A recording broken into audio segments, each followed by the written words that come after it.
tarde a todos. Boa tarde, Marcela, professor Vinícius e Rossana também. E a todos que estão nos acompanhando, né, agora pelo YouTube. Eu vou falar um pouco sobre o direito a ter direitos. Mas antes de chegar no ponto principal da apresentação, né, da minha fala, é preciso que a gente discuta alguns pontos e contextualize essa ideia do direito a ter direitos. Primeiro, nós vamos discutir sobre o que é cidadania, a ideia de cidadania de uma forma ampla. E então, falaremos um pouco sobre a democracia, que o professor já citou aqui na apresentação. E, por último, falaremos um pouco sobre o que é esse direito a ter direitos. Então, começando pela cidadania, a cidadania ela pode ser definida como um conceito, um exercício e um status construído socialmente. Portanto, o ser cidadão, a ideia geral de cidadania, ela se adequa ao contexto histórico e social em que nós estamos. No caso, a ideia de cidadania no século passado não é a mesma ideia de cidadania que nós temos hoje. Trazendo um pouco um contexto histórico, na época da Grécia Antiga, Aristóteles ele falava que ser cidadão significava ser titular de um poder público e participar das decisões coletivas da polis. Da polis quer dizer cidade. Então, isso implicava que, para ser cidadão, os cidadãos, na verdade, eram apenas um pequeno grupo de homens livres, excluindo-se as mulheres, excluindo-se os estrangeiros, excluindo os escravos. Na época existiam escravos, né? Então, a ideia de cidadania era bem diferente da ideia que a gente tem hoje. Se tratava, na verdade, de um grupo bem restrito de pessoas, homens, de classe econômica alta, que podiam participar das decisões do governo, da cidade, e participavam desse poder público, né? Então, a ideia de liberdade ela estava associada à participação no poder. No caso, não havia uma crítica ao sistema, à estrutura de governo estabelecida, à forma de governo estabelecida. Não, era basicamente atender a esses requisitos de ser um homem livre, de uma classe econômica alta. Isso fazia de você um cidadão. Já a ideia de cidadania moderna, que veio através da Revolução Francesa, ela trouxe uma crítica a essa forma de estrutura do governo, a essa forma de estrutura de se pensar a cidadania. Então, trouxe a luta pela liberdade, a luta pelo fim do absolutismo francês e pela liberdade contra o poder. O que diferencia da cidadania clássica, que simplesmente era você estar dentro desse poder que estava concentrado na mão de poucos, da minoria, né? Então, a Revolução Francesa, que foi, na verdade, um movimento popular burguês para acabar com o absolutismo, com a monarquia, né? E trazer e estabelecer o parlamentarismo dentro da França.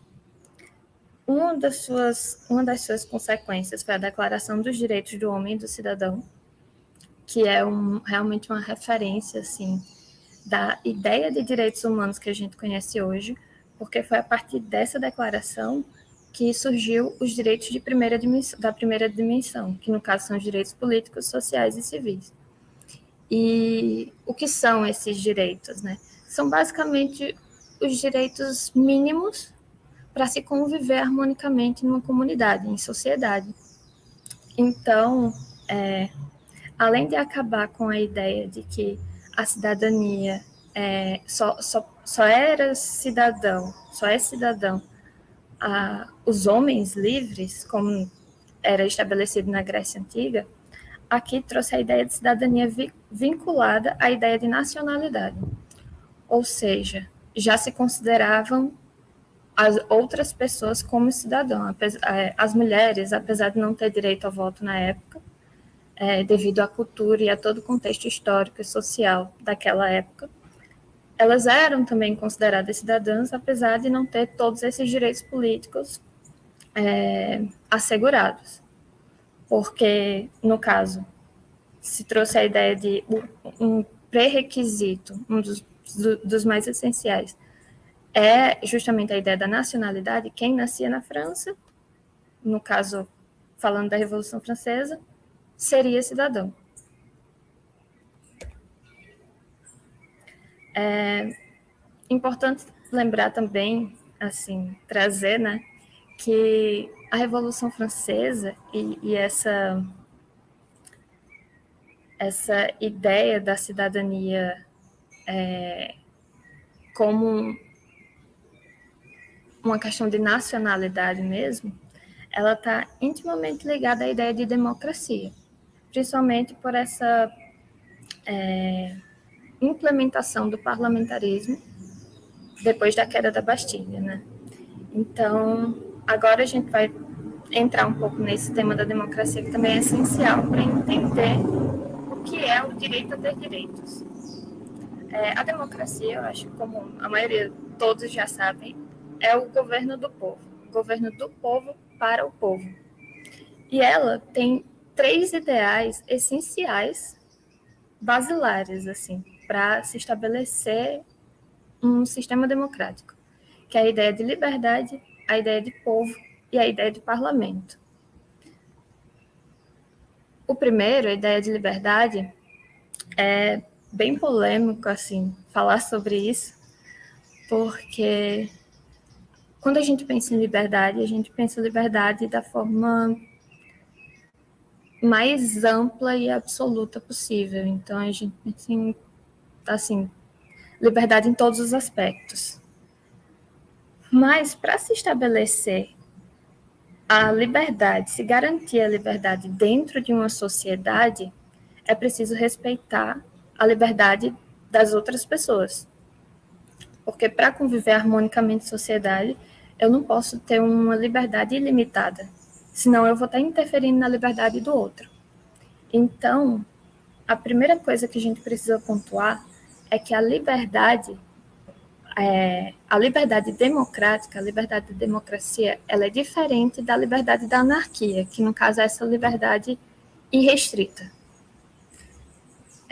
Para se estabelecer uma democracia dentro de uma sociedade estruturada e viver harmonicamente com as outras pessoas, é necessário que a liberdade perca esse sentido originário que ela tem, da liberdade da anarquia, da liberdade irrestrita, onde não há limites, para trazer a liberdade da democracia, que no caso faz com que a liberdade em sociedade seja, na verdade, um sinônimo de autonomia democrática. A gente tem a liberdade dentro dos parâmetros necessários para se garantir a liberdade de todos, dentro da coletividade. É interessante esse tema, porque a gente vê muitas pessoas públicas, comediantes ou então políticos mesmo, usando, por exemplo, a liberdade de expressão querem usar a liberdade de expressão de forma absoluta. No caso, eu falo o que eu quiser, isso é minha opinião e por isso está justificado, vocês têm que aceitar que eu falo desse jeito e essa é a minha liberdade de expressão, ninguém pode me censurar. Mas, na verdade, é justamente por isso que ela precisa, a liberdade, nenhum tipo de liberdade, na verdade, dentro da democracia pode ser usada assim de forma irrestrita e absoluta, porque a partir do momento que se fala qualquer coisa, principalmente quando é uma figura pública que tem uma responsabilidade social ainda maior, ela precisa se responsabilizar pelo discurso que ela faz. Então, ela tem que ter cuidado para não ofender a liberdade do outro, a liberdade do próximo. Então, a liberdade justamente perde esse sentido originário, levando a consciência humana do estado de natureza para o estado de ordem social. O segundo ponto é a ideia de povo.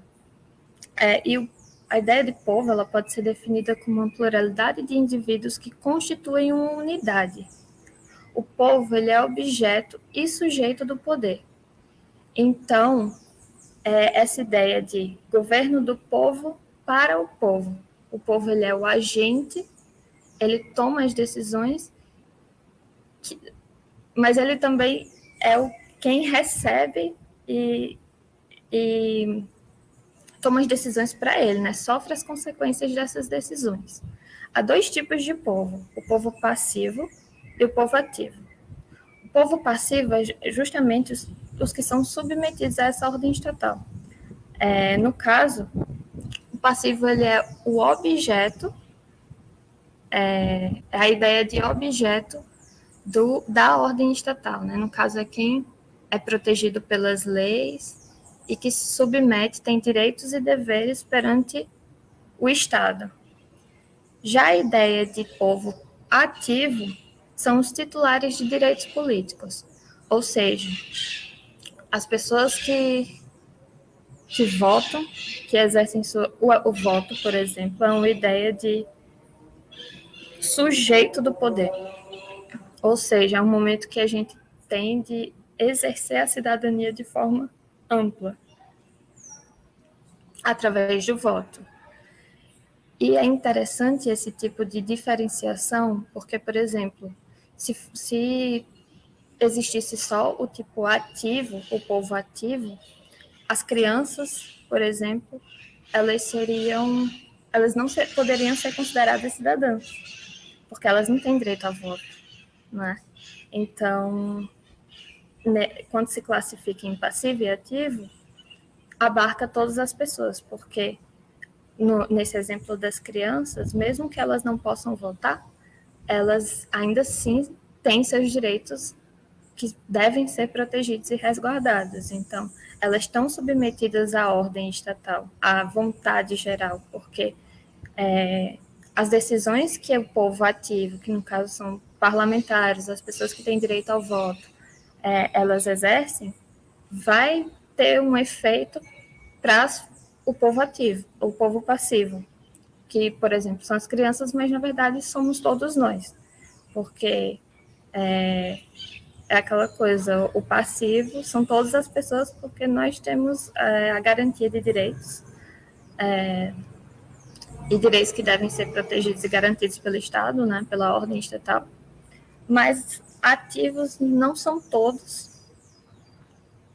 como, por exemplo, os políticos, os parlamentares que estão lá no Congresso, o Executivo, mas as pessoas também têm a sua contribuição para dar, né, podem exercer sua cidadania de forma ativa através do voto. E, por último, é importante pontuar também a diferença de povo, a diferença da ideologia democrática e da realidade, porque na ideologia democrática, a ideia de povo, ela traz, na verdade, a ideia de que o indivíduo, na sua completude, ela compõe essa ideia de povo. Mas, na verdade, é apenas uma parcela do indivíduo, da pessoa, que pode ser considerada assim, da coletividade, porque existe também a aplicação dessa restrição da liberdade, né, para o Estado. O Estado ele não pode interferir em todos os âmbitos da nossa vida. Então, a questão da vida privada, da intimidade, que são lugares onde o Estado, em tese, ele não pode chegar, é justamente essa parte que não diz respeito à coletividade. Então, essa parte de cada indivíduo, ela não pode ser considerado parte do povo, né? Porque é justamente uma questão mais íntima. Por último, tem a ideia de parlamento, que eu já falei um pouco quando estava falando da Revolução Francesa e da ideia moderna, né, de cidadania. E o parlamento ele pode ser definido como a representação popular decisiva na formação da vontade do Estado. Essa vontade do Estado é justamente a questão da ordem estatal. E essa representação popular, ela é constituída de que forma? Através de um órgão colegiado eleito pelo povo com base no sufrágio universal e igualitário, que é o voto, né? Então, esse colegiado, ele deve ser eleito pelo povo, que é justamente a ideia da democracia indireta, para tomar decisões para o povo. E é interessante porque, até hoje, né, ela é a única forma viável de democracia, porque existe a democracia direta e a democracia indireta. E essa é a democracia indireta, porque se a gente for pensar na ideia de democracia direta, seria basicamente pegar toda a população do Brasil, que são mais de 200 milhões de pessoas, e a cada decisão coletiva ter que consultar todas as pessoas para saber como que elas pensam e como elas querem resolver alguma questão para justamente construir essa ideia da vontade do Estado, da ordem estatal. Sendo que isso é praticamente impossível porque não tem como fazer. Existem algumas formas diretas de, como, por exemplo, como um plebiscito, referendo, mas são questões muito pontuais. Então, para o sistema funcionar bem, é preciso que seja estabelecida a democracia indireta através da representação popular dentro lá do Congresso, que é o que a gente conhece, a Câmara dos Deputados e o Senado Federal, né? Falando numa questão no âmbito da União. Dito isso, explicando um pouco sobre a questão da democracia e do que é cidadania, agora a gente pode discutir um pouco a ideia do direito a ter direitos. O que é esse direito a ter direitos? Como ele surgiu? A ideia, essa expressão, na verdade, esse pensamento assim do direito a ter direitos, ele surgiu com uma filósofa alemã de origem judaica, chamada Hannah Arendt, e ela nasceu em 1906, se eu não me engano, início do século XX, né? E sofreu na pele, por ser um alemã e por ser judia, os efeitos, né, as consequências do nazismo. Inclusive, ela foi presa por um tempo e conseguiu fugir, na verdade. Primeiro fugiu para a França, mas foi presa lá depois que o partido nazista eles ocuparam lá a França. Daí ela conseguiu fugir e ir para a Espanha, Portugal, para depois conseguir ir para os Estados Unidos, que foi onde ela viveu o resto da vida. Mas foi diante dessa realidade que ela percebeu que os direitos humanos eles só eram garantidos às pessoas que tinham cidadania. E como a cidadania ela tem como pré-requisito a ideia de nacionalidade, a ideia de pertencimento a um Estado, os judeus alemãos que foram expatriados, que perderam sua nacionalidade durante a Segunda Guerra, eles ficaram totalmente à mercê de qualquer proteção jurídica que eles não tinham mais, na verdade, né? A partir do momento que perderam a nacionalidade, eles viraram apátridas e não tinham mais nenhuma norma jurídica, nenhum direito que pudesse ser protegido, ser garantido a eles. Então, isso colocou essa população numa posição de extrema vulnerabilidade e fez ela pensar criticamente essa questão da ideia de direitos humanos.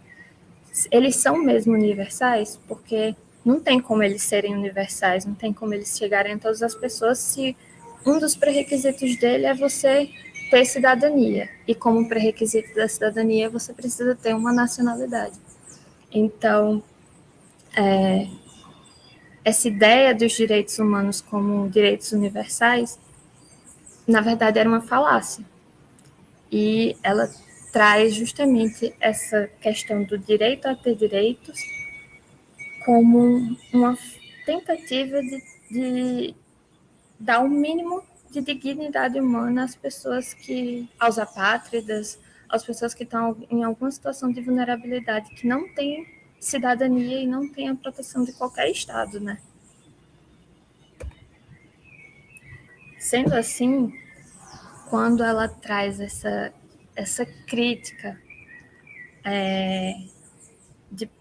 dos direitos humanos e da ideia de cidadania, ela traz também ela traz um conflito entre a proteção aos direitos humanos e a ideia de soberania nacional dos Estados. Porque se for para exercer a proteção dos direitos humanos de forma geral, seria basicamente interferir na soberania, que é um princípio básico assim de direito constitucional e de direito internacional, que é respeitar a soberania de cada país. Então, nenhum órgão internacional, que depois da Segunda Guerra foi criada a ONU, por exemplo. Então, trazendo para um contexto assim mais palpável, a ONU ela não pode interferir diretamente e obrigar um Estado sendo a ideia de país, da União, né? Estado-nação, não pode obrigar um Estado a, por exemplo, naturalizar um estrangeiro ou dar ou proteger direitos de uma apátrida. E então, isso trouxe, de certa forma, uma instabilidade, né, para essa ideia de proteção aos direitos humanos. Só que aí ela traz também a questão de que a capacidade de juízo, o juízo, no caso, ter consciência, é um motivo suficiente para se garantir o acesso aos direitos humanos, independentemente de cidadania. Porque aqueles que perdiam a cidadania, eles não eram mais considerados humanos pelo ponto de vista jurídico de qualquer Estado, né? Estado-nação, e se viam totalmente aquém de qualquer proteção de direitos. Eles não tinham mais direitos. É difícil imaginar, eu fico tentando, quando estou estudando o tema, imaginar uma pessoa que não tem direito algum. Ela até traz nas obras dela a questão de que muitas vezes era melhor, no caso dos judeus apátridas, que era a realidade dela na época, né? Muitos eles viravam criminosos em algum país, preferiam ser presos, porque aí finalmente eles estariam, de certa forma, abarcados pela lei daquele país. Era melhor você cometer um crime para finalmente ter alguma lei ali que seja aplicada a você, alguma norma, algum direito, do que você simplesmente não ter direitos. Então, era realmente uma situação de muita vulnerabilidade. E então, quando ela diz que só o fato de ser humano já é motivo suficiente para se ter acesso aos direitos humanos, ela, na verdade, está trazendo essa ideia de direito a ter direitos como sinônimo de dignidade humana. Não é como sinônimo de direitos humanos, mas sim de dignidade humana. Qualquer ser humano, independente de nacionalidade, independente de ter ou não cidadania de qualquer coisa, ela precisa ter o mínimo de direitos ali para ser protegido e resguardado, porque senão ela perde a humanidade dela. Trazendo um pouco para o direito brasileiro, né? A Constituição, no seu parágrafo 2º do artigo 5º, ela diz o seguinte: os direitos e garantias expressos nesta Constituição não excluem outros decorrentes do regime e dos princípios por ela adotados, ou dos tratados internacionais em que a República Federativa do Brasil seja parte. Então, como uma tentativa justamente de estar sempre melhorando e aperfeiçoando a sua proteção aos direitos humanos e à dignidade humana, a Constituição ela traz esse parágrafo no artigo 5º, que é o artigo de direitos e garantias fundamentais, né, do ser humano, para tentar garantir o mínimo de respeito e de dignidade humana para todas as pessoas, independentemente de ser estrangeiro, ser brasileiro nato ou naturalizado, enfim. É importante que ela esteja aberta, no caso, a Constituição, ela esteja aberta sempre a tentar garantir o máximo que pode de direitos para se estabelecer uma dignidade humana. Trazendo um pouco, refletindo um pouco sobre o nosso contexto histórico e social hoje, né? Existe a ONU como órgão internacional para tentar garantir essa questão da dignidade humana, mas como eu falei anteriormente, ela não pode interferir diretamente na soberania dos estados. Então, o que ela faz, a ideia da ONU é basicamente guiar os governos, o Estado, para que eles sempre prezem pela proteção aos direitos humanos e que esses direitos humanos eles alcancem todas as pessoas. Então, ele serve como um guia e também com a globalização e principalmente no mundo ocidental, né? Que é mais pacífico, assim, essa questão já dos direitos humanos e essa ideia de proteção, né? Então, os estados também, eles hoje entendem que é preciso se proteger todas as pessoas, né? Bom, pelo menos em tese. Então, quando a gente traz a ideia dos refugiados, a questão dos venezuelanos mesmo, que é bem recente, próximo a nós, porque a gente viu muita fuga mesmo, né, dos venezuelanos para o Brasil diante da questão política, econômica e social deles lá há poucos anos, né? São pessoas em situação de extrema vulnerabilidade, mas que o Brasil mesmo procurou acolher e outros países também. A questão dos refugiados na Europa, as pessoas que saem das guerras que acontecem no Oriente Médio, na África também, e acabam indo para a Europa. São pessoas que estão em situação de extrema vulnerabilidade no seu próprio país, que muitas vezes são pessoas que são perseguidas politicamente, precisam sair do próprio país. Então, hoje a gente percebe que tem todo um movimento de internacional com a ONU e uma cooperação entre vários países para tentar acolher essa população, essas pessoas que estão nessa situação de vulnerabilidade, né?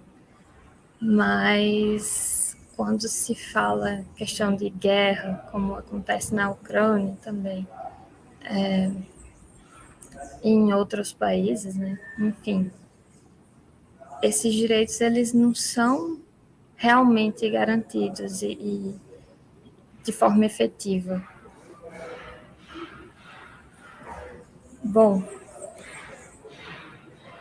era isso que eu queria trazer para vocês hoje, essa ideia de cidadania e dessa ideia de direito a ter direitos, que na verdade é um sinônimo de dignidade humana, né? Como eu já falei, e que precisa ser respeitado a todo custo. Nós precisamos lutar para que todas as pessoas, independentemente de nacionalidade, independentemente de gênero, de idade, precisa se garantir um mínimo, né, de respeito e de dignidade humana para essas pessoas. Os direitos humanos precisam alcançar todas as pessoas e é uma luta constante que nós precisamos, exercendo a nossa cidadania ativa, sempre buscar. De que forma? Através do exercício da cidadania mesmo, através do voto, pensando sempre em escolher representantes que estejam preocupados com essa situação dos direitos humanos e realmente lutando pela garantia de direitos para todas as pessoas, sem como é a palavra, meu Deus? Sem distinção, né? É isso, eu agradeço a todos pela atenção.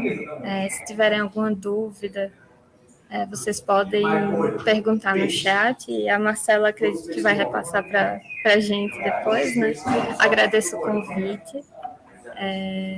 E é isso.